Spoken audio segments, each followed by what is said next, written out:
presented by Chopalji Music. DJ Hariom Basantpur, DJ Hariom Basantpur, DJ Hariom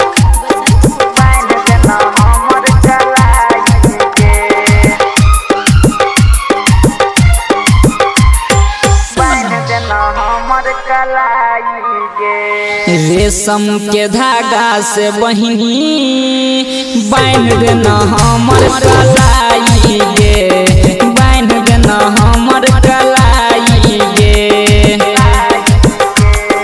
रेशम के धागा से बहिनी बांध देना हमर कलाई गे, बांध देना हमर कलाई गे।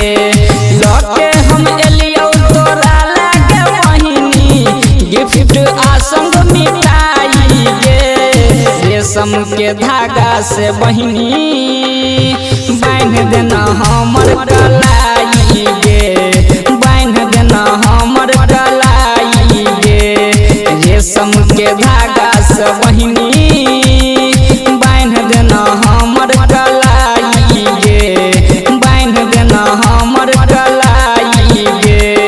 लहके हम एलियो तोरा लागे बहिनी गिफ्ट आसंग मिठाई गे।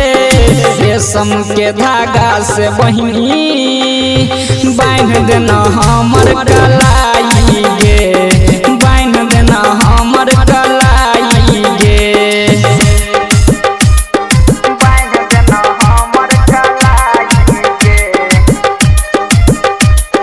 DJ Hariom Basantpur, DJ Hariom Basantpur, DJ Hariom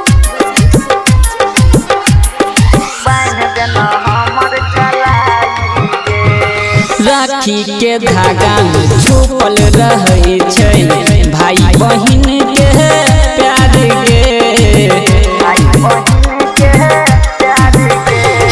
राखी के धागा में छुपल रहे छै भाई बहिन के प्यार गे। करे नहीं देरी सुनी है गे बहिनी कह छो तोहर ई भाई गे। रेशम के धागा से बहिनी बांध देना हमर कलाई गे, बांध देना हमर कलाई गे।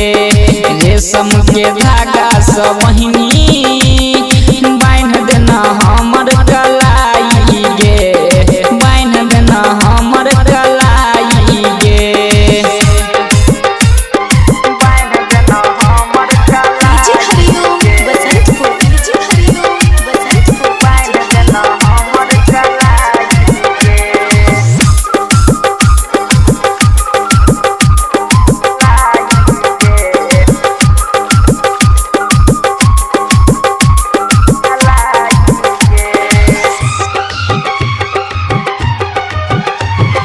साल भर पर एक बेर आबै छै भाई बहिन के ई त्योहार गे।